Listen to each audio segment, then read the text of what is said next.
말순이 서울 신축 아파트를 찾아가 아들을 만나려 하지만 며느리 미라가 차갑게 막아선다. 어머니, 미리 연락도 안 하고 갑자기 오시면 어떡해요? 미라의 어머니가 더욱 노골적으로 나선다. 사돈댁 왜 갑자기 와서 민폐예요? 말순은 기가 막혀 서 있고 문이 코앞에서 쾅 닫힌다. 60대 어머니가 며느리에게 쫓겨나는 굴욕적인 순간 배신감이 극에 달한다. 여러분은 지금 이 사연을 어디에서 듣고 계신가요? 무료 버튼인 구독과 좋아요를 눌러주시면 오늘의 여운이 2배가 됩니다. 그럼 오늘의 사연 시작합니다. 남편이 세상을 떠난 지 일주일이 지났습니다. 최말수는 텅 빈 집안에 혼자 앉아 있었습니다. 벽에 걸린 시계 소리만이 정막을 깨뜨렸죠. 남편 박종수와 함께 살던 이 집은 이제 너무 넓고 차가웠습니다. 말수는 부엌 찬장을 열어봤습니다. 평소보다 반찬 양이 훨씬 적었죠. 혼자 먹으려니 음식 만들 의욕도 나지 않았습니다. 냉장고 앞에 붙어 있던 종수의 진료 일정표가 눈에 들어왔습니다. 말수는 그것을 떼어내려다가 멈췄습니다. 아직은 모든 걸 치울 마음의 준비가 되지 않았거든요. 장례식 때의 기억이 선명하게 떠올랐습니다. 아들 한도영과 며느리 정미라는 장례식 첫날 저녁에만 잠깐 와서 문상객들에게 인사를 했었죠. 그리고 둘째 날 아침 일찍 말순에게 다가와서 말했습니다. 엄마, 죄송하지만 회사에 급한 일이 있어서 서울로 올라가야 해요. 미라도 애들 때문에 올라가야 하고요. 도연아, 아직 연결식도 남았는데 어떻게 가니? 내 아버지 마지막 가는 길인데. 엄마, 정말 어쩔 수 없어요. 프로젝트 마감이라 안 가면 큰일 나요. 미안해요. 말수는 그때의 허탈함을 잊을 수 없었습니다.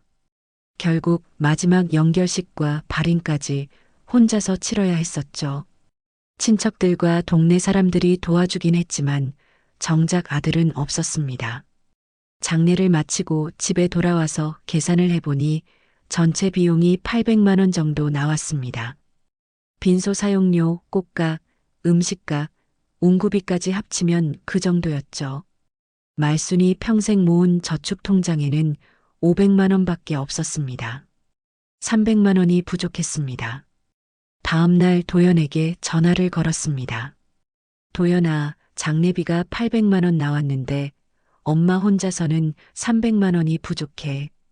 도와줄 수 있니? 전화 너머로 들려온 아들의 목소리에는 짜증이 섞여 있었습니다. 엄마, 800만 원이요? 왜 이렇게 비싸요?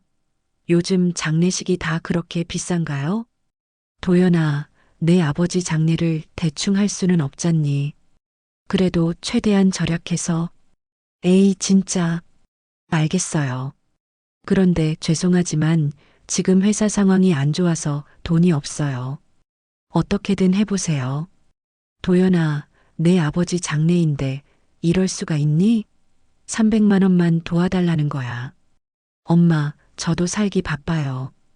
애들 학원비에 대출 이자에 생활비까지 다 빠듯해요. 진짜 여유가 없다고요. 그럼 나는 어떻게 하란 말이니? 은행에서 대출 받으시든지. 엄마도 집 있으시잖아요. 담보로 하면 될 거예요. 말수는 그때의 절망감을 다시 한번 맛봤습니다. 아버지 장례비가 비싸다고 짜증을 내고 돕기는커녕 대출을 받으라고 하다니. 자식이 부모에게 이런 말을 할 수 있다는 게 믿어지지 않았죠. 결국 혼자서 은행에 가서 대출을 받을 수밖에 없었습니다. 63살에 처음 받아보는 대출이었죠. 은행 창구에서 대출 신청서를 작성할 때 손이 떨려서 글씨를 제대로 쓸 수도 없었습니다. 어르신, 집을 담보로 하시면 300만 원 대출 가능합니다. 금리는 연 5%고 월 상환 금액은 약 30만 원입니다. 30만 원. 말순의 기초연금이 30만 원, 종수가 받던 국민연금도 이제 유족연금으로 바뀌어 40만 원 정도 받을 수 있을 것 같았습니다. 생활비를 제외하면 빠듯한 금액이었죠. 그래도 남편을 제대로 보내드려야 한다는 마음으로 도장을 찍었습니다. 내가 자식 믿고 살았던 게 바보였지. 말수는 속으로 중얼거렸습니다. 도연이 어릴 때를 떠올려 봤죠. 밤새워 아픈 아이를 돌봤던 일, 비싼 과외비를 대려고 새벽부터 일했던 일, 대학 등록금을 마련하려고 적금을 깨뜨렸던 일들이 생생했습니다. 그 모든 정성이 이런 결과를 가져올 줄은 꿈에도 몰랐죠. 거실 소파에 앉아 텔레비전을 켰습니다. 화면에서는 가족들이 화목하게 지내는 드라마가 나오고 있었죠. 아들이 아버지 병수발을 하며 아버지, 제가 모시겠습니다라고 말하는 장면이었습니다. 말수는 눈물이 핑 돌아 채널을 돌렸습니다. 저녁 무렵 말수는 종수의 옷가지를 정리하기 시작했습니다. 옷장을 열자 남편의 채취가 아직도 남아 있었습니다. 말수는 잠시 정장을 가슴에 안고 눈물을 흘렸죠. 함께 살았던 40년의 세월이 주마등처럼 지나갔습니다. 종수의 정장 안주머니에서 무언가 종이가 나왔습니다. 펼쳐보니 도연이 초등학교 3학년 때 어버이날에 쓴 편지였습니다. 엄마 아빠 사랑해요. 커서 꼭 효도할게요.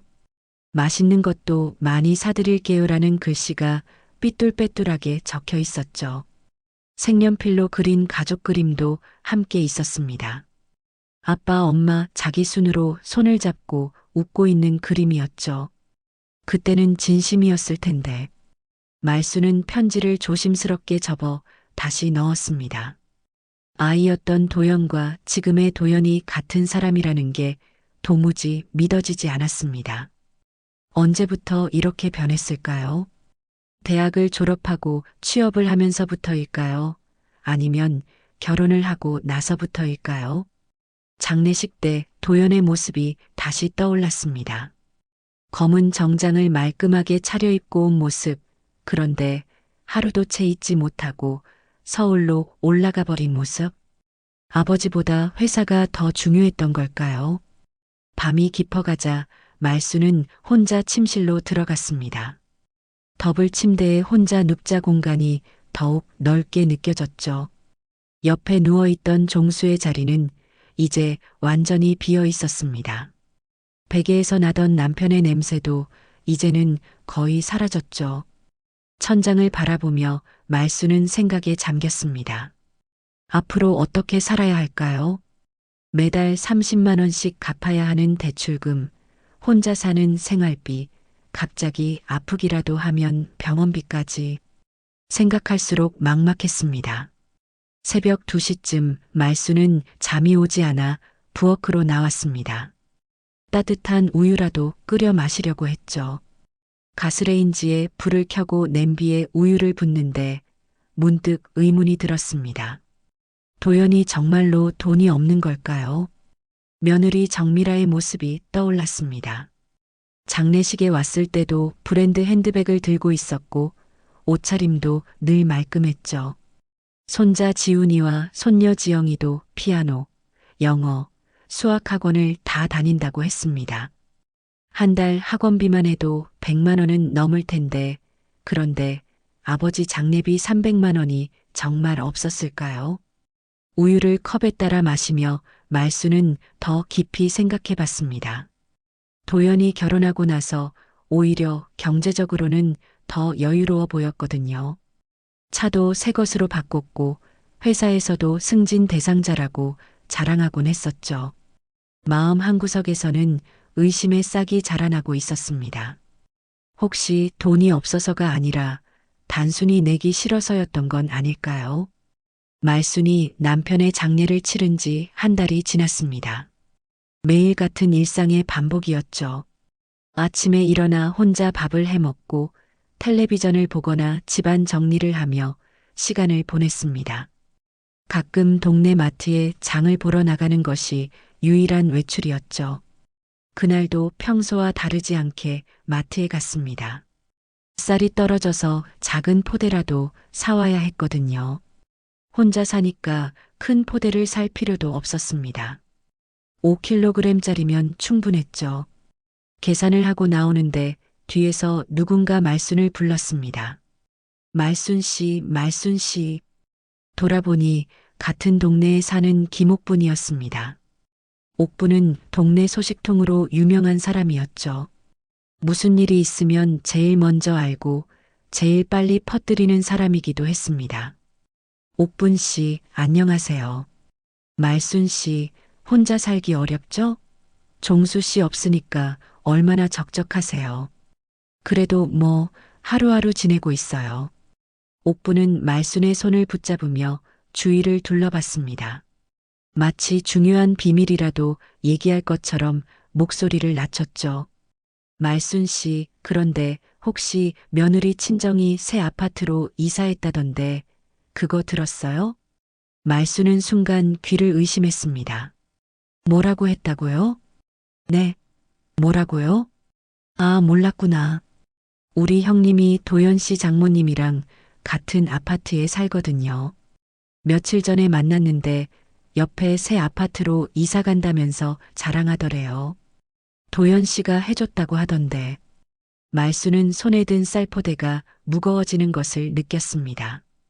다리에 힘이 빠져서 휘청거렸죠. 정말이요? 응, 신축 아파트래요. 심지어 삼성에서 지은 거라더나. 전세금이 몇 억은 될 거라던데.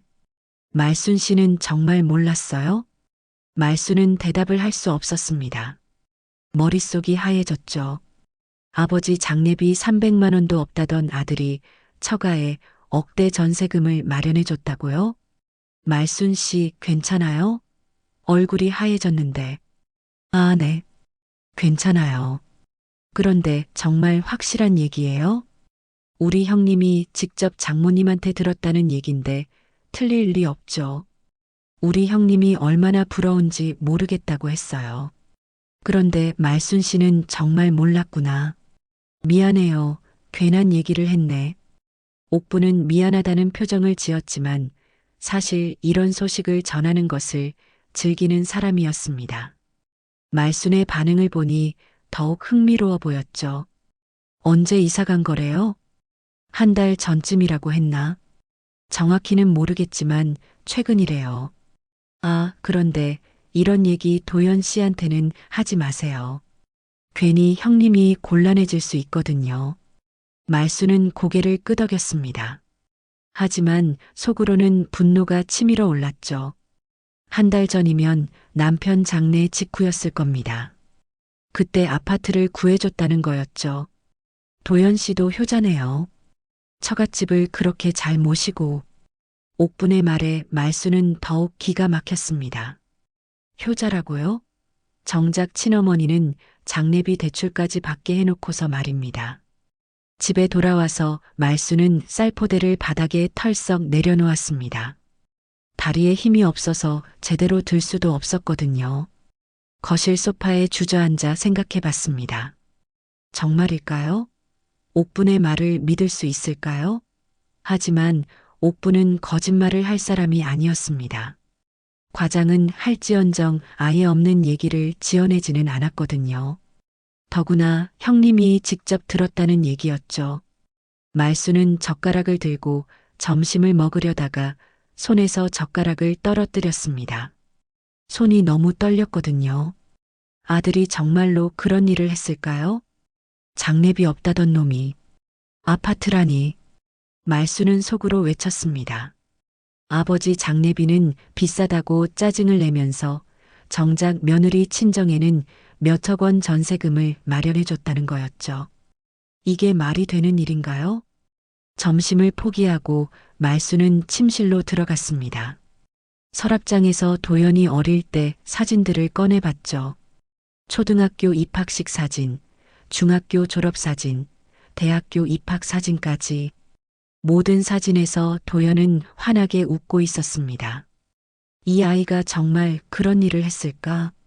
말순은 사진을 보며 중얼거렸습니다. 하지만 최근의 도연 모습을 생각해보니 충분히 가능한 일이었죠. 결혼하고 나서 완전히 달라진 모습을 보면 말입니다. 저녁 무렵 말수는 다시 옥분의 말을 곱씹어 봤습니다. 서울 신축 아파트 전세금은 몇 억이라고 했어요. 그럼 정말 큰 돈이 들어갔을 겁니다. 도연의 월급으로는 불가능한 금액이었죠. 회사에서 승진을 준비하고 있다던 도연의 말이 떠올랐습니다. 혹시 승진을 위해서 장인어른께 잘 보이려고 한 일일까요? 그럼 아버지 장례는 뒷전이고 장인어른이 우선이었던 걸까요? 장례식 때 도연과 미라가 서울로 급히 올라갔던 것도 생각났습니다. 혹시 그때도 아파트 일 때문이었을까요? 아버지 마지막 가는 길보다 장모님 아파트가 더 중요했던 걸까요? 밤이 되어서도 말수는 잠들 수 없었습니다. 계속 생각이 꼬리를 물고 이어졌거든요. 정말로 도연이 그런 일을 했다면 지금까지 자기가 알던 아들은 가짜였던 걸까요? 다음 날 아침 말수는 일찍 일어나서 창밖을 내다봤습니다. 평소보다 일찍 깨어버렸죠. 마음이 불편하니까 잠도 제대로 오지 않았습니다. 부엌에서 미숫가루를 타서 마시며 말수는 결심했습니다. 이 일의 진실을 확인해 봐야겠다고 말이죠. 옥분의 말만 듣고 단정할 수는 없었습니다. 하지만 만약 정말이라면, 그럼 정말 내가 키운 자식이 맞나 싶네. 말수는 컵을 테이블에 내려놓으며 혼잣말을 했습니다. 아직은 확신할 수 없었지만 뭔가 알아봐야 할 것 같았습니다. 이대로 넘어갈 수는 없었거든요. 어떻게 하면 진실을 알 수 있을까요? 직접 도연에게 물어볼 수도 없고 그렇다고 며느리에게 연락할 수도 없었습니다. 뭔가 방법을 찾아야 했죠. 오늘 하루 종일 이 생각만 하고 지낼 것 같았습니다. 진실이 무엇인지 알기 전까지는 마음이 편하지 않을 것 같았거든요. 혹시 정말로 아들이 그런 일을 했다면 그때는 어떻게 해야 할까요? 말수는 깊은 한숨을 쉬었습니다. 옥분에게 들은 얘기 후로 사흘이 지났지만 말수는 여전히 마음이 편하지 않았습니다. 계속 그 생각만 맴돌았거든요. 정말 도연이 며느리 친정에 전세금 몇억 원짜리 아파트를 마련해 준 걸까요? 말수는 결심했습니다. 직접 확인해 보기로 말이죠. 그런데 어떻게 확인할 수 있을까요? 도연에게 직접 물어볼 수도 없고 며느리한테 연락할 수도 없었습니다. 그때 문득 떠오른 게 있었습니다. 몇 년 전 도연이 집을 살 때 은행 서류를 가져온 적이 있었거든요. 그때 말순에게 보증을 서달라고 했었죠. 혹시 은행에 가면 뭔가 알 수 있지 않을까요? 다음 날 아침 말순은 일찍 일어나 몸단장을 했습니다. 오랜만에 외출 준비를 제대로 한 거였죠. 도연이 집을 살 때 대출받았던 은행에 가보기로 했습니다. 은행에 도착해서 말순은 잠시 망설였습니다. 뭐라고 말해야 할까요? 그냥 솔직하게 얘기하는 게 나을 것 같았습니다. 저 실례합니다. 제 아들 대출 관련해서 좀 여쭤보고 싶은 게 있는데요. 창구 직원이 말순을 바라봤습니다. 아드님 성함이 어떻게 되시죠? 한도현이요. 몇 년 전에 집 대출 받을 때 제가 보증인으로 들어갔었거든요. 직원이 컴퓨터를 확인해 봤습니다. 아, 한도현 고객님이시네요.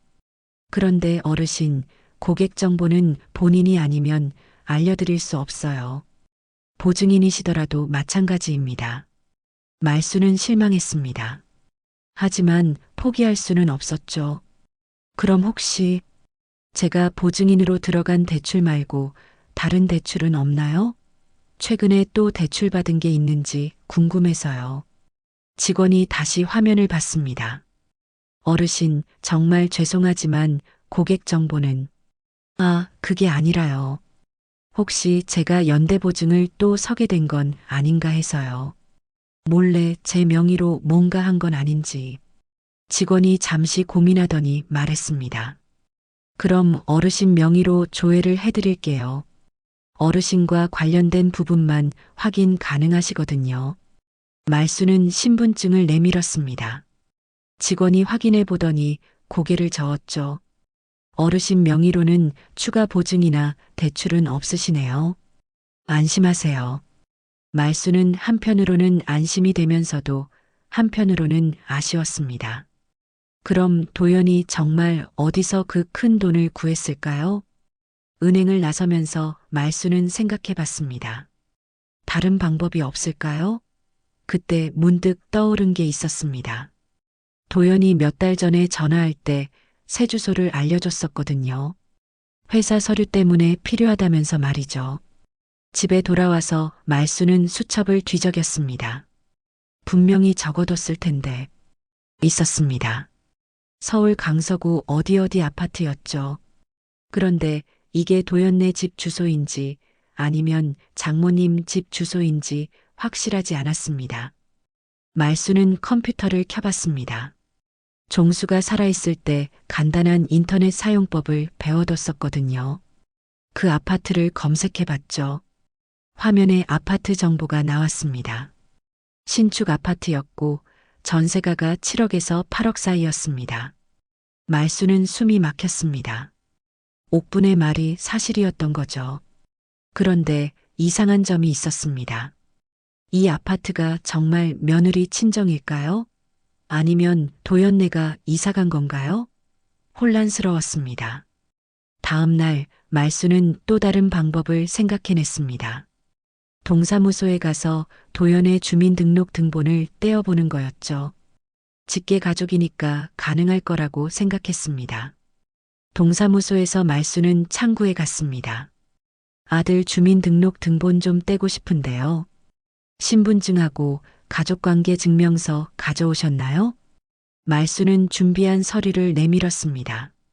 직원이 확인해 보더니 등본을 출력해줬죠. 밖으로 나와서 말수는 등본을 펼쳐봤습니다. 도연의 현재 주소가 나와 있었는데 며칠 전에 검색해본 그 아파트와 같은 주소였습니다. 그리고 전입일자를 보니 한 달 전이었죠. 정말이구나. 말수는 중얼거렸습니다. 도연이 정말로 새 아파트로 이사를 간 거였습니다. 그런데 이게 며느리 친정인지는 여전히 확실하지 않았죠. 집으로 돌아오는 길에 말수는 또 생각해 봤습니다. 며느리 정미라의 주소도 확인해 볼 수 있지 않을까요? 하지만 며느리는 직계 가족이 아니니까 등본을 떼기 어려울 거였습니다. 그런데 손자와 손녀는 어떨까요? 지훈이와 지영이는 말순의 직계 손자니까 등본을 뗄 수 있을 거였습니다. 다시 동사무소로 돌아갔죠. 손자 주민등록 등본도 떼고 싶은데요. 직원이 서류를 확인해 보더니 손자의 등본도 출력해 줬습니다. 말수는 가슴이 두근거렸죠. 밖에서 손자 등본을 확인해 봤습니다. 지훈이의 주소도 도연과 같은 아파트였습니다. 그리고 전입일자도 같았죠. 그럼 가족 모두가 함께 이사간 거였습니다. 하지만 여전히 의문이 남았습니다. 이 아파트가 도연이 장모님을 위해 마련한 건지 아니면 도연네 가족이 살려고 마련한 건지 확실하지 않았거든요. 집에 와서 말수는 다시 인터넷을 검색해 봤습니다. 그 아파트 부동산 거래 정보 같은 게 있을까 싶어서요. 몇 개 사이트를 돌아다니며 찾아봤죠. 그러다가 발견한 게 있었습니다. 부동산 거래 공시 사이트에서 그 아파트의 최근 거래 내역을 볼 수 있었거든요. 한 달 전에 전세 계약이 체결됐고 전세금은 7억 2천만 원이었습니다. 7억 2천. 말수는 그 숫자를 보며 현기증이 났습니다. 아버지 장례비 300만 원도 없다던 아들이 7억 2천만 원을 마련했다는 거였죠.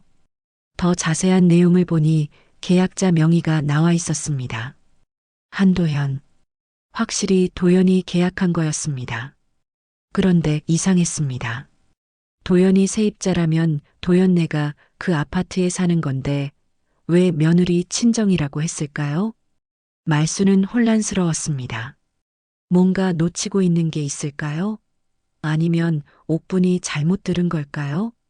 그때 문득 생각이 났습니다. 혹시 도연이 자기 명의로 계약을 하고 실제로는 장모님이 사는 건 아닐까요? 그럼 법적으로는 도연이 세입자지만 실제 거주자는 장모님인 셈이죠. 만약 그렇다면 정말 말이 안 되는 상황이었습니다. 친아버지 장례비는 대출까지 받게 하면서 장모님에게는 7억 2천만 원짜리 아파트를 마련해 준 거니까요. 말수는 주저앉았습니다. 이제 확신이 섰습니다. 도연이 정말로 그런 일을 했구나. 옥분의 말이 사실이었던 거죠. 내 남편 묘비는 싸구려 돌로 세워놓고 장모는 아파트라니. 이게 자식이냐? 말수는 눈물이 핑 돌았습니다. 그동안 품고 있던 의심이 확신으로 바뀌었거든요. 이제 어떻게 해야 할까요? 7억 2천만 원. 그 숫자가 말순의 머릿속에서 맴돌았습니다. 며칠 동안 잠도 제대로 오지 않았죠. 아들이 정말로 그런 일을 했다는 게 믿어지지 않았지만 증거는 명확했습니다. 말수는 결심했습니다. 이대로 넘어갈 수는 없다고 말이죠. 직접 도연을 불러서 따져봐야겠다고 생각했습니다. 그날 오후 말수는 도연에게 전화를 걸었습니다. 도연아, 엄마야. 아, 엄마. 무슨 일이세요? 시간 있을 때 좀 내려와라. 엄마가 할 얘기가 있어. 무슨 얘기인데요? 전화로 하시면 안 돼요? 요즘 너무 바빠서. 말수는 목소리를 조금 높였습니다. 바쁘긴 뭐가 바빠. 내 아버지 49제도 안 지냈으면서. 내려와. 엄마, 정말 프로젝트 마감이 다가와서 야근도 하고. 다음에 시간 낼게요. 도연아. 엄마, 진짜 죄송해요. 나중에 연락드릴게요. 도연이 전화를 끊어버렸습니다. 말수는 허탈했죠. 며칠을 더 기다려봤지만 도연에게서 연락은 오지 않았습니다. 말수는 더 이상 참을 수 없었죠. 직접 서울로 올라가기로 결심했습니다. 다음 날 아침 일찍 말수는 시외버스를 탔습니다. 가방에는 도연의 주민등록 등본과 메모해둔 주소를 챙겨 넣었습니다. 2시간 반 만에 서울에 도착했습니다. 지하철을 갈아타고 강서구까지 가는데 또 1시간이 걸렸죠. 말수는 길을 잃을까봐 중간중간 사람들에게 물어가며 찾아갔습니다. 드디어 그 신축 아파트 앞에 도착했습니다. 정말 웅장하고 멋진 건물이었죠. 경비실에서 방문 신고를 하고 13층으로 올라갔습니다. 문 앞에서 잠시 망설였지만 결국 초인종을 눌렀습니다. 문이 열리면서 정미라가 나타났습니다. 말순을 보더니 표정이 싸늘하게 변했죠. 어머니, 갑자기 어떻게... 미라야, 도연이 있니? 연락이 안 돼서 직접 왔어. 정미라가 문틈을 좁히며 차갑게 말했습니다. 도연 씨는 회사에 갔어요. 그런데 어머니 미리 연락도 안 하고 갑자기 오시면 어떻게 해요? 말순이 당황하며 말했습니다. 미라야, 그래도 내가 시어머니인데 시어머니라고 해서 예고도 없이 오시면 저희가 당황하죠. 저희도 일정이 있어요. 안에서 미라의 어머니 목소리가 들려왔습니다. 미라야, 누구야? 엄마, 시어머니 오셨어요. 미라의 어머니가 현관까지 나왔습니다. 말순을 보더니 인상을 찌푸렸죠. 사돈댁, 갑자기 웬일이세요? 미라가 재빨리 끼어들었습니다. 어머니, 정말 곤란해요. 저희가 곧 외출해야 하거든요. 말순이 들어가려고 하자 정미라가 몸으로 막았습니다. 어머니, 오늘은 정말 안 돼요. 미라야, 그래도 차 한 잔 정도는. 정미라의 목소리가 더욱 차가워졌습니다. 어머니, 저희가 바쁘다고 했잖아요. 왜 말을 못 알아들으세요? 말수는 기가 막혔습니다. 미라야, 내가 지금 나한테 뭐라고 하는 거니? 정미라가 팔짱을 끼며 당당하게 대답했습니다. 어머니, 저도 바쁜 사람이에요. 갑자기 와서 들어보내라고 하시면 저는 어떻게 해요? 미리 약속이나 하시든지요. 미라의 어머니가 뒤에서 거들었습니다. 미라 말이 맞아요. 요즘 세상에 약속도 안 하고 갑자기 와서 들어보내달라고 하는 사람이 어디 있어요? 말수는 분노가 치밀어 올랐습니다. 약속을 해야 아들을 봐요? 내가 시어머니인데? 정미라가 비웃듯이 말했습니다. 시어머니면 뭐 어때요? 저희도 사생활이 있어요. 어머니는 혼자 사시니까 시간이 많으시겠지만 저희는 바빠요. 너가 지금. 정미라가 말을 끊었습니다. 어머니, 오늘은 정말 안 되니까 그냥 가세요.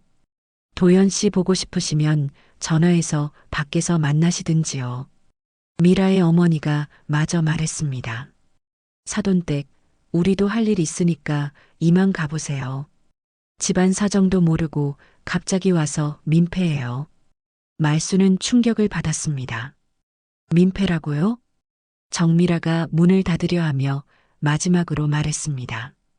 어머니, 다음부터는 미리 연락하고 오세요. 안 그러면 이런 일이 또 생겨요. 쾅! 문이 말순의 코앞에서 닫혔습니다. 말순은 한참을 그 자리에 서 있었죠. 할 수 없이 말순은 아파트 단지 놀이터에서 도연을 기다리기로 했습니다. 벤치에 앉아 2시간 넘게 기다렸죠. 저녁 6시 반쯤 드디어 도연이 나타났습니다. 도연아. 도연이 깜짝 놀라며 돌아봤습니다. 엄마, 어떻게 여기에? 집에 갔다 왔어요? 갔다 왔지. 그런데 미라가 나를 쫓아냈다. 도연의 표정이 어두워졌습니다. 엄마, 갑자기 오시면 곤란해요.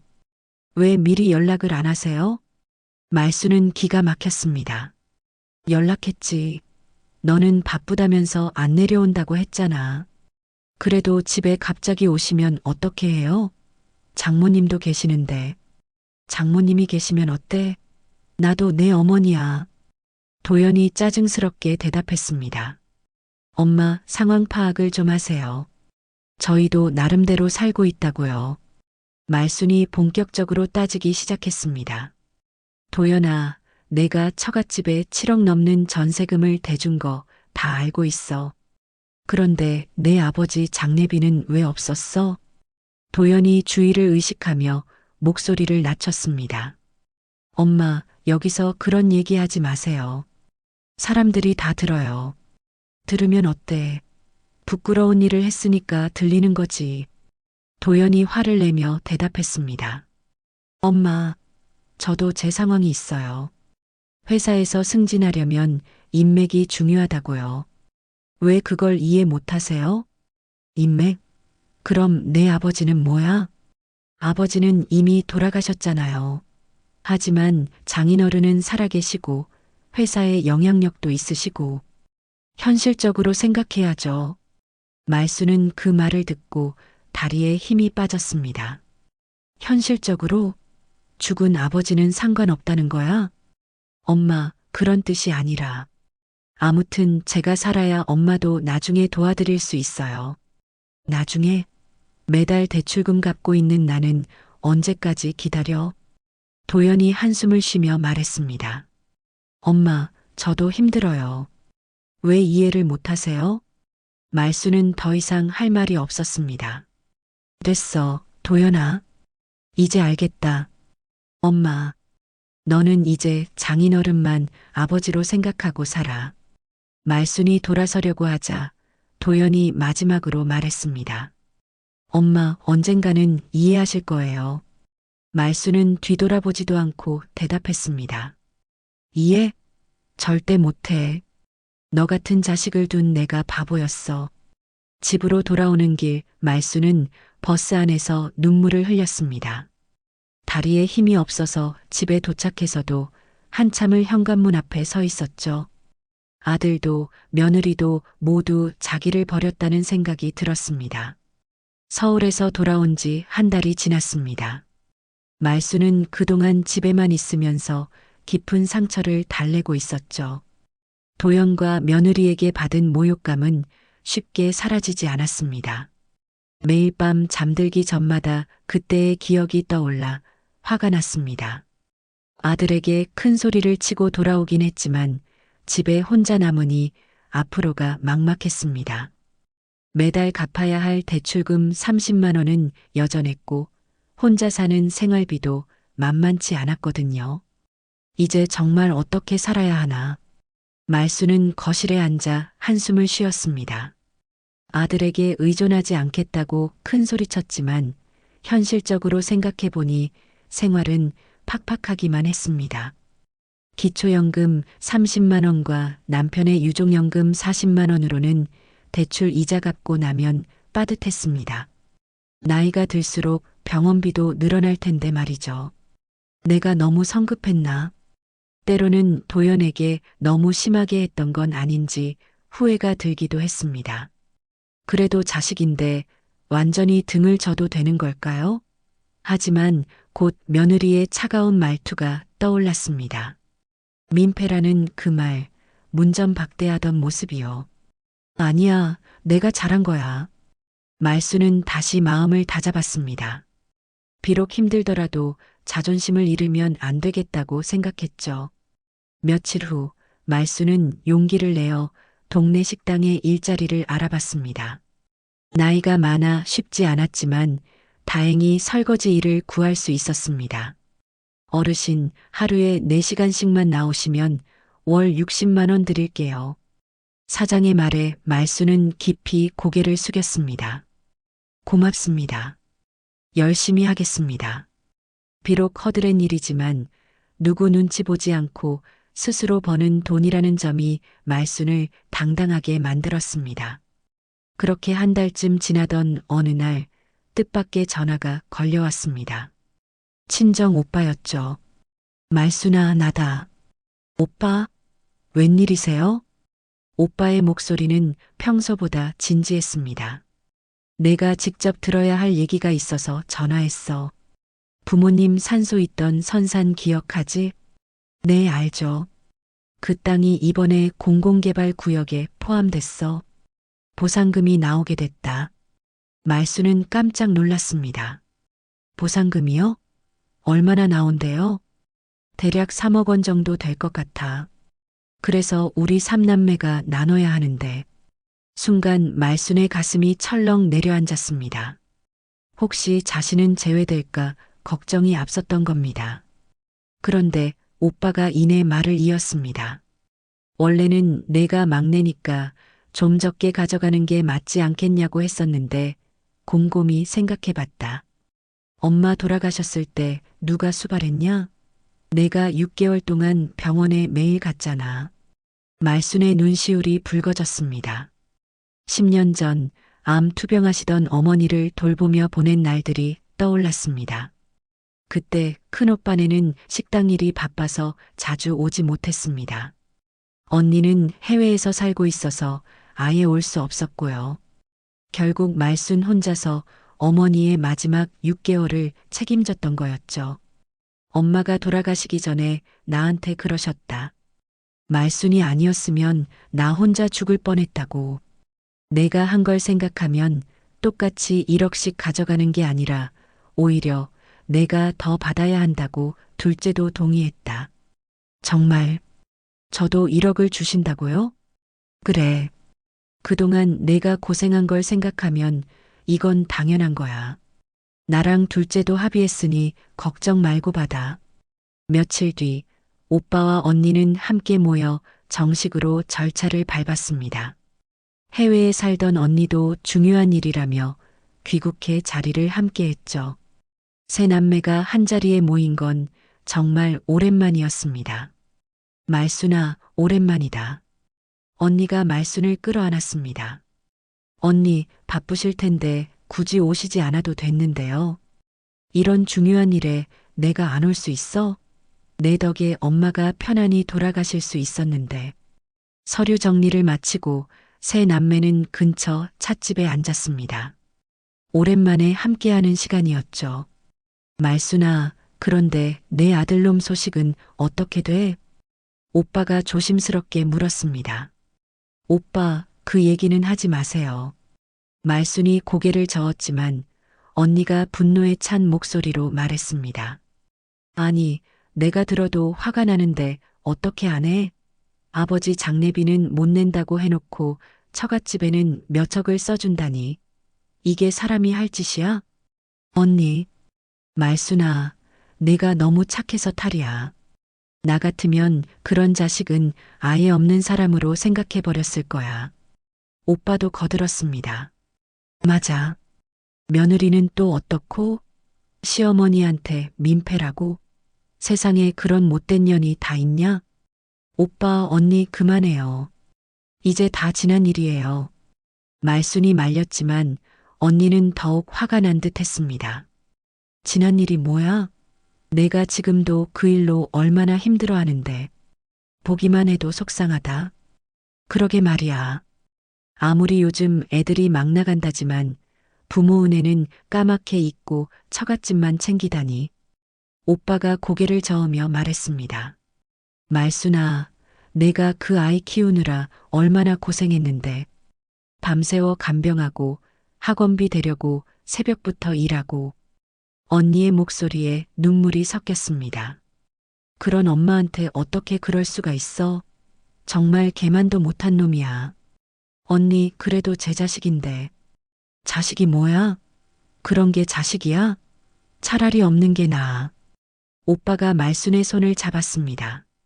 말순아, 이제 그런 놈 생각하지 마. 우리가 있잖아. 뭐 어려운 일 있으면 언제든지 연락해. 그래, 말순아. 이 돈으로 이제 당당하게 살아. 그런 배은망덕한 놈들한테 다시는 고개 숙이지 말고. 언니가 단호하게 말했습니다. 고마워요, 오빠 언니. 이제 정말 새롭게 시작해 보려고요. 그래, 그게 맞아. 내가 평생 남을 위해서만 살았으니까 이제는 내 자신을 위해 살아. 그날 오후 말순의 통장에 정말로 1억 원이 입금되었습니다. 평생 처음 보는 큰 돈이었습니다. 하늘이 날 버리지만은 않았구나. 엄마 고마워요. 이 돈으로 이제 제 삶을 지켜낼게요. 말순은 통장을 꼭 쥔 채 혼잣말을 했습니다. 친정 가족들의 위로와 지지 덕분에 마음도 한결 가벼워졌어요. 이제 정말로 새로운 인생을 시작할 수 있을 것 같았습니다. 말순은 먼저 은행에 가서 대출금을 완전히 상환했습니다. 그리고 남은 돈은 신탁에 맡겨서 혹시라도 도연이 나중에 노릴 수 없도록 단단히 보호했어요. 이제 진짜 자유로운 삶이 시작되는 거였습니다. 친정 유산을 받은 지 2달이 지났습니다. 말순은 완전히 새로운 삶을 살고 있었죠. 대출을 모두 갚고 나니 마음이 한결 가벼워졌습니다. 무엇보다 이제 누구 눈치 보지 않고 살 수 있다는 게 좋았습니다. 말순은 오래 꿈꿔왔던 작은 반찬 가게를 열었습니다. 동네 상가에 점포를 얻어 말순이네 손맛이라는 간판을 달았죠. 새벽마다 부지런히 반찬을 만들고 아침이면 문을 열었습니다. 단골도 늘고 매일 성실히 일하는 삶이 자랑스러웠습니다. 사장님, 오늘도 김치찌개 맛있네요. 단골 손님이 엄지를 치켜 세우며 칭찬했습니다. 고마워요. 정성껏 만든 거니까요. 말순은 환하게 웃으며 대답했습니다. 오랜만에 느끼는 성취감이었죠. 그러던 어느 날 동네 마트에서 옥분을 만났습니다. 말순 씨, 얼굴이 밝아졌네요. 가게 잘 되죠? 그럭저럭요.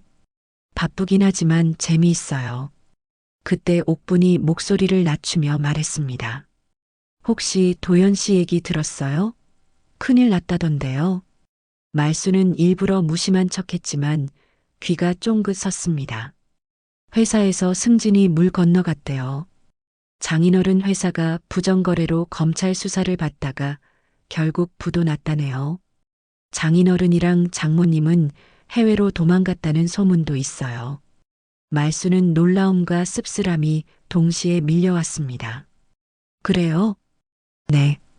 도연 씨도 그 일에 연루돼서 회사에서 좌천됐대요. 월급도 많이 깎였다더라고요. 그런데 더 큰 문제는 전세금 대출이자를 못 갚고 있다는 거예요. 말수는 겉으로는 담담했지만 속으로는 복잡했습니다. 그럼 아파트에서 나가야 하는 거예요? 그렇죠. 은행에서 독촉이 들어오는데 어떻게 할지 모르겠다더라고요. 장인어른이 도망가 버려서 손 쓸 데도 없고. 며칠 뒤 가게 문을 닫을 무렵 낯익은 목소리가 들렸습니다. 어머니. 고개를 들어보니 도연과 며느리 정미라가 서 있었습니다. 예전의 번듯한 모습은 사라지고 초라한 옷차림에 지쳐 보이는 얼굴이었습니다. 여긴 웬일이냐? 말순의 목소리는 차가웠습니다. 도연이 머뭇거리다 말을 꺼냈습니다. 어머니, 죄송해요. 그동안 저희가 잘못했어요. 정미라도 울먹이며 거들었습니다. 어머니, 정말 큰일 났어요. 전세 대출이자를 못 내고 있어서 곧 쫓겨날 상황이에요. 말수는 가슴이 철렁했지만 일부러 표정을 굳혔습니다. 그래서 도연이 고개를 푹 숙이며 말했습니다. 어머니, 제발 조금만 도와주세요. 새로운 직장을 구할 때까지만이라도. 아이들이 길거리에 나앉을 수는 없잖아요. 정미라가 덧붙였습니다. 어머니, 지훈이랑 지영이는 무슨 죄가 있어요? 애들만 생각해서라도. 말수는 손자들 생각에 잠시 마음이 흔들렸지만 곧 냉정함을 되찾았습니다. 도연아, 내가 아버지 장례비는 한 푼도 안 보태고 처갓집 전세금에는 몇 억씩 넣을 때 나는 뭐였니? 도연은 아무 말도 못했습니다. 정미라의 눈에 눈물이 고였습니다. 그땐 저희가. 말순이 말을 끊었습니다. 너희가 나를 발밑 걸레처럼 취급했잖아. 민폐라고 하면서 문전박대했잖아. 내가 눈물로 버티던 시절에 너희는 웃으며 잘 살았지. 도연이 절망적으로 말했습니다. 어머니, 정말 잘못했어요. 다시는 그런 일 없을게요. 이번 한 번만. 한 번? 말수는 비웃었습니다. 도연아, 내가 처갓집 돈 쓸 때는 한 번이 아니었잖아. 7억이 넘는 돈을 펑펑 써놓고 이제 와서 한 번만 도와달라고. 정미라가 무릎을 꿇으려고 했습니다. 어머니, 제발. 일어서. 말순이 차갑게 말했습니다. 미라야, 내가 나한테 무릎 꿇는 게 우습지 않니? 그때 나를 쫓아내면서 약속도 안 하고 온다고 뭐라고 했지? 정미라가 고개를 들지 못했습니다. 말순의 목소리는 더욱 단호해졌습니다. 나는 이제 내 인생 살 거다. 너희 일은 너희가 책임져라. 어머니, 그럼 저희는 어떻게 해요? 도연이 울먹거렸습니다. 몰라. 내가 그렇게 의지하던 장인어른한테 가든지 아니면 내가 알아서 해. 장인어른은 해외로 도망가 버렸어요. 그럼 그게 내 선택의 결과야. 아버지를 버리고 장인어른을 택한 대가지. 말순이 마지막으로 말했습니다. 도연아, 내가 뿌린 대로 거두는 거야. 이제 그 결과를 감당해. 도연과 정미라는 더 이상 말하지 못하고 고개를 떨군 채 가게를 나섰습니다. 그날 밤 말수는 가게 정리를 하며 깊은 생각에 잠겼습니다. 손자들 생각에 마음이 쓰이긴 했지만 이제는 흔들리지 않기로 했습니다. 며칠 후 옥분이 또 소식을 가져왔습니다. 말순 씨, 도연 씨네가 결국 아파트에서 나왔대요. 짐을 싸서 어디론가 갔는데 아무도 연락처를 모른다더라고요. 말순은 담담하게 대답했습니다. 그렇게 될 줄 알았어요. 정말 안 도와주실 거였어요? 옥분 씨, 돈으로 집은 살 수 있어도 효는 못 사는 거예요. 이제라도 알았으면 됐죠. 그렇게 말하긴 했지만 말순의 마음 한구석에서는 여전히 불안함이 남아 있었습니다. 지훈이와 지영이의 작은 얼굴이 자꾸만 떠올랐거든요. 아이들은 정말 무슨 죄가 있을까요? 하지만 곧 고개를 저었습니다. 자기가 약해지면 안 되겠다고 생각했어요. 그동안 너무 많이 당했으니까요. 말수는 마음속으로 다짐했습니다. 이제 그녀는 더 이상 누군가의 눈치를 보는 늙은 어머니가 아니라 자신의 삶을 주체적으로 지켜내는 사람이었습니다. 이제 내 인생을 산다. 말수는 혼잣말을 하며 가게 간판을 다시 한번 바라봤습니다. 말순인의 손맛이라는 글씨가 저녁 노을에 반짝이고 있었습니다. 그래도 가끔씩 손자들 생각이 날 때면 가슴 한구석이 아려왔지만 이제는 그마저도 견뎌내야 할 몫이라고 여겼습니다. 도연네가 아파트에서 쫓겨난 지 석 달이 흘렀습니다. 말수는 그동안 반찬가게 일에만 몰두하며 살아왔습니다. 새벽마다 일어나 반찬을 만들고 손님 맞으며 바쁘게 살다 보면 하루가 금방 지나갔죠. 하지만 밤이 되어 불을 끄고 누우면 마음 한구석이 허전했습니다. 말순인의 손맛은 이제 동네에서 제법 알려진 가게가 되었어요. 단골 손님들도 늘어나고 하루 매출도 꾸준히 성장하고 있었습니다.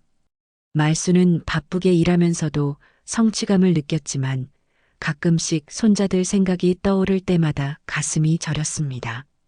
특히 지영이가 할머니라고 부르며 달려오던 모습이나 지훈이가 숙제를 도와달라고 하던 모습들이 자꾸만 떠올랐어요.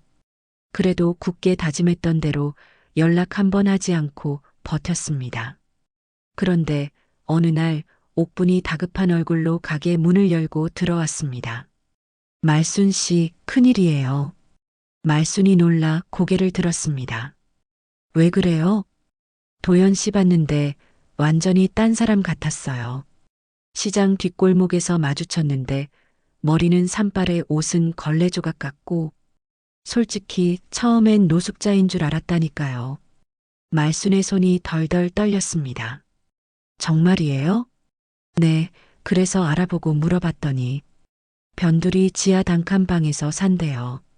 일은 제대로 구하지 못해서 하루하루 일용직으로 버틴다는데 그것도 요즘엔 거의 끊겼다더라고요. 옥분이 안타까운 표정으로 계속 말했습니다.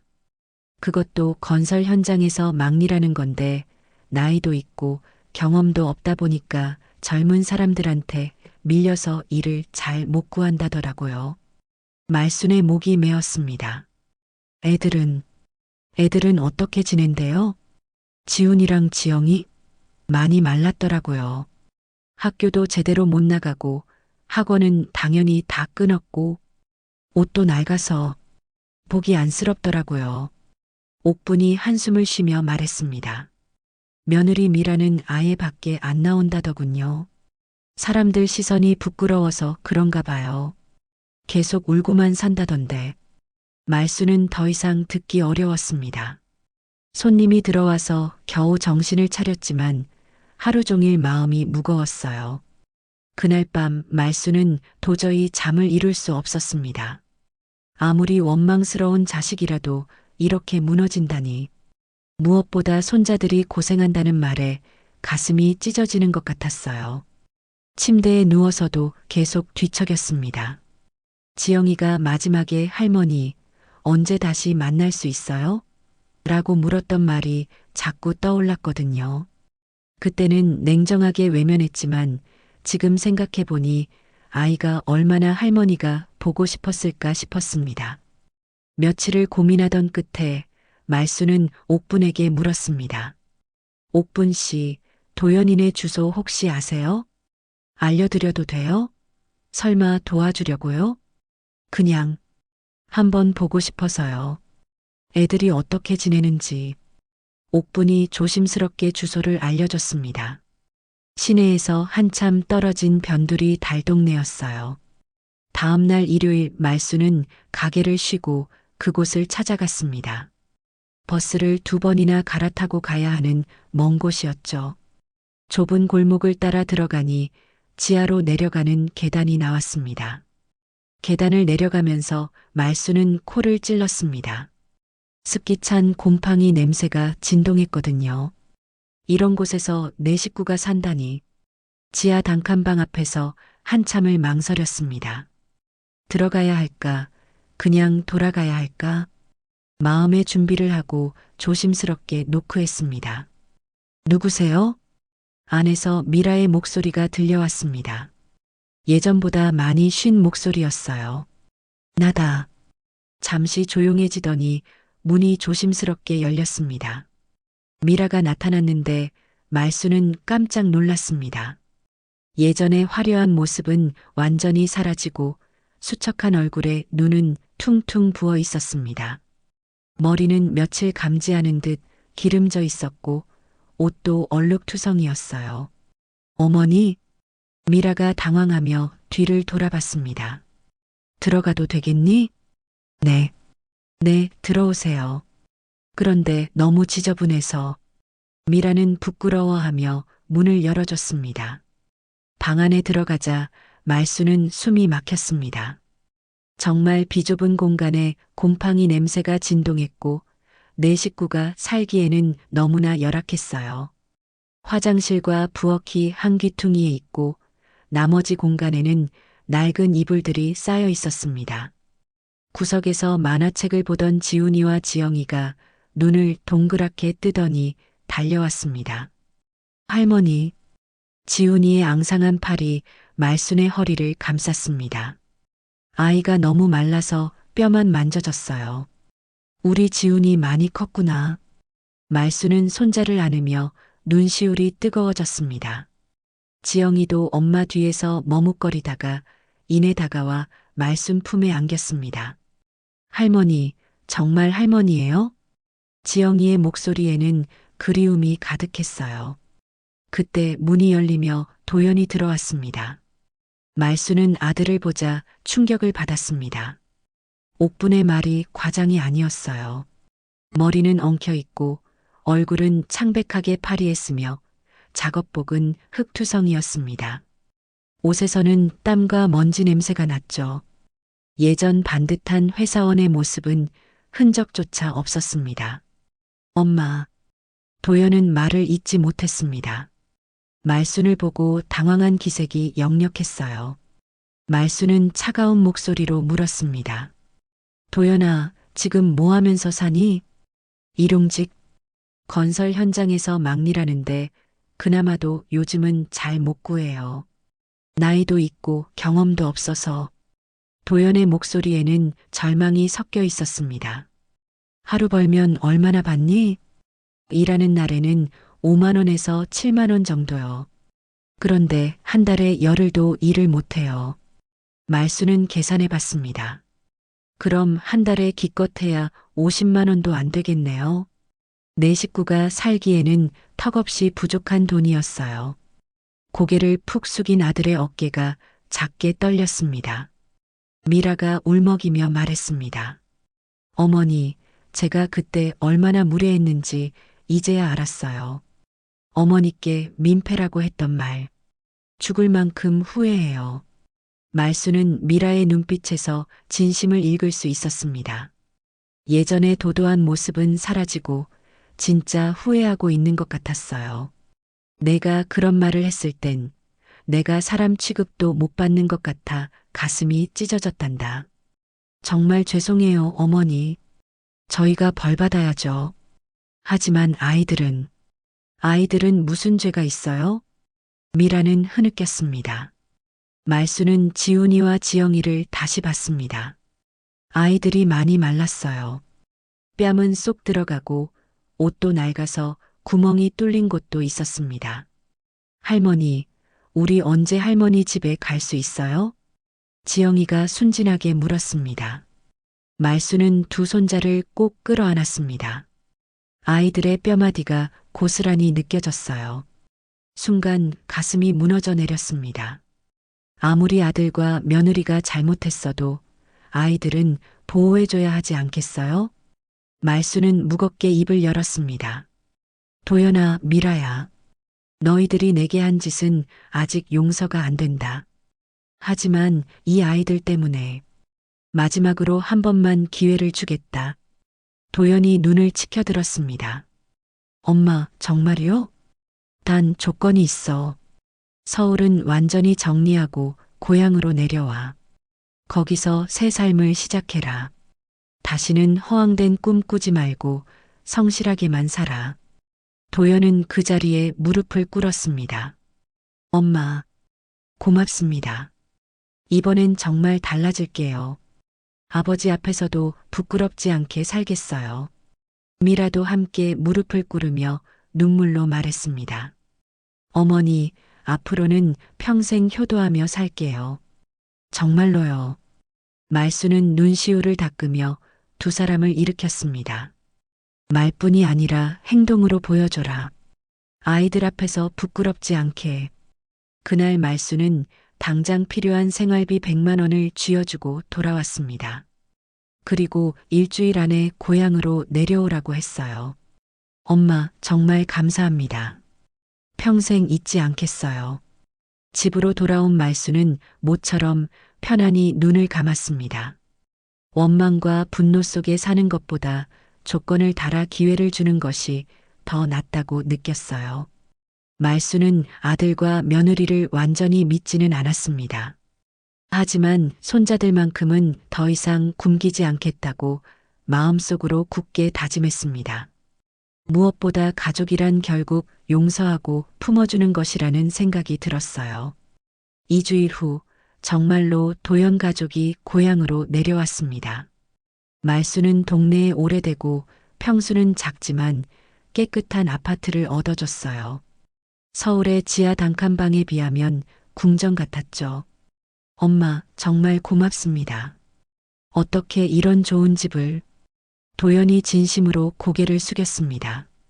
이제 그런 소리 하지 말고 앞으로 어떻게 살지 생각하렴. 말수는 단호하게 말했습니다. 지훈이와 지영이는 새로운 집에서 신이 났습니다. 할머니, 여기 정말 좋아요. 우리 방도 있고. 할머니, 고마워요. 아이들의 밝은 모습을 보니 말순도 기분이 좋아졌습니다. 며칠 후 며느리 미라가 가게에 찾아왔습니다. 예전보다는 많이 깔끔해진 모습이었어요. 어머니, 제가 가게 일을 도와드릴게요.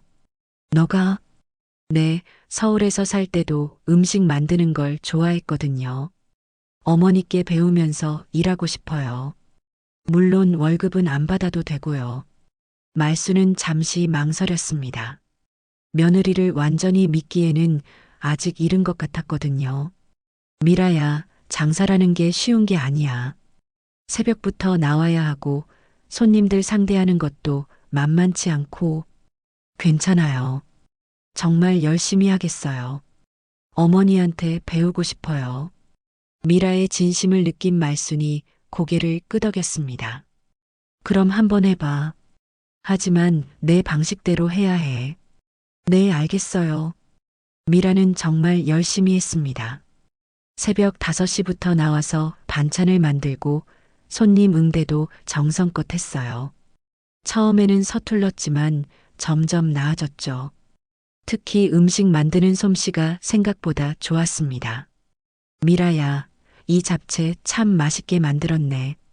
말순이 칭찬하자 미라가 환하게 웃었습니다. 어머니께서 잘 가르쳐 주셔서요. 정말 감사해요. 너도 노력하니까 느는 거지. 반년이 지나자 미라는 완전히 달라졌습니다.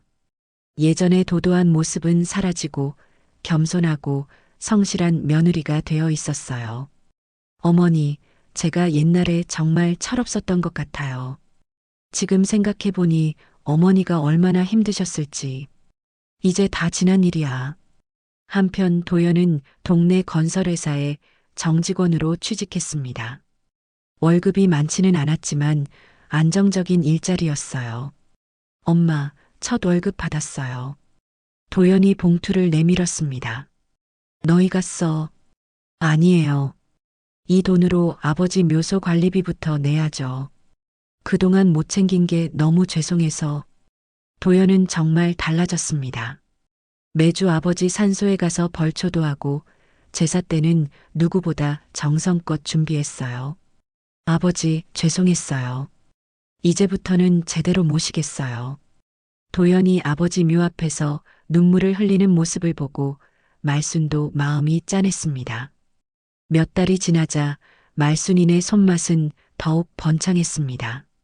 말순과 정미라가 함께 만든 반찬들이 소문이 나서 옆 동네에서까지 손님들이 찾아왔어요. 사장님, 며느리분이 만든 깍두기도 정말 맛있어요. 오늘 잡채 있나요? 우리 집 식구들이 여기 잡채를 너무 좋아해요. 단골 손님들의 칭찬에 말순은 뿌듯했습니다. 우리 며느리가 요리 솜씨가 좋아요. 열심히 배우고 있거든요. 말순이 자랑스럽게 대답했습니다. 지훈이와 지영이도 새 학교에 완전히 적응했습니다.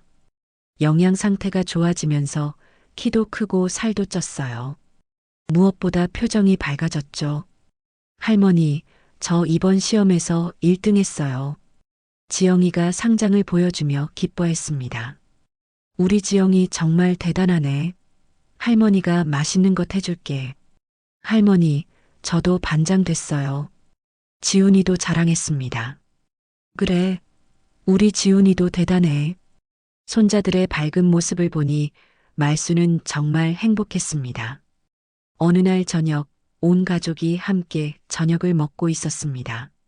말순이 직접 만든 된장찌개와 미라가 만든 잡채, 그리고 여러 가지 반찬들이 상에 가득했어요. 엄마, 정말 감사해요. 엄마 덕분에 우리가 다시 살 수 있게 됐어요. 도연이 진심으로 말했습니다. 어머니, 저도 정말 죄송했고 감사해요. 앞으로는 평생 효도하며 살겠어요. 미라도 눈물을 글썽이며 말했습니다. 너희들이 이렇게 달라져서 다행이야. 이제 진짜 가족 같아. 말순은 흐뭇하게 가족들을 바라봤습니다. 할머니, 우리 계속 같이 살아요. 지훈이가 말순의 팔을 잡았습니다. 그래, 우리 계속 같이 살자. 며칠 후 동네에서 작은 행사가 있었습니다. 모범 가족을 선정하는 행사였는데 말순 가족이 후보에 올랐어요. 말순 시내가 정말 본받을 만해요. 며느리도 그렇게 착하고 아들도 효자고 동네 사람들이 칭찬했습니다. 결국 말순 가족이 모범 가족으로 선정됐습니다. 할머니, 우리가 모범 가족이래요. 지영이가 기뻐 날뛰었습니다. 정말요? 우리가? 말순도 놀랐습니다. 네, 어머니. 동네 사람들이 저희를 그렇게 좋게 봐주시네요. 도연이 뿌듯하게 말했습니다. 그날 밤 말순은 가게 정리를 하며 감회에 젖었습니다. 힘들고 아픈 시간들이 있었지만 결국 모든 게 잘 되었네요. 돈으로 집은 살 수 있어도 효는 못 산다.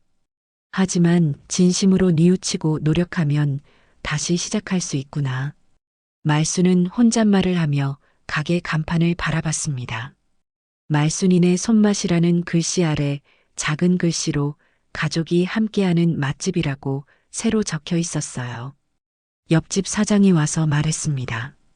말순 씨, 정말 복 받으셨네요. 며느리도 그렇게 착하고 손자들도 예쁘고 고마워요. 우리 가족이 다시 화목해져서 정말 다행이에요. 이제 정말로 행복한 가족이 됐습니다.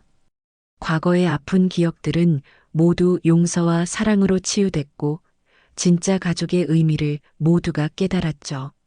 말순은 이제 정말로 당당하게 말할 수 있었습니다. 내가 이런 좋은 가족을 두고 살 수 있어서 행복하다고 말이에요. 오늘 이야기가 마음에 닿았다면 소중한 분들과 함께 나누어 주세요. 댓글로 남겨주시는 생각 하나하나가 저희에게 큰 힘이 됩니다. 무료 버튼인 구독과 좋아요 눌러주세요. 다음 사연을 이어갈 수 있는 따뜻한 응원이 됩니다.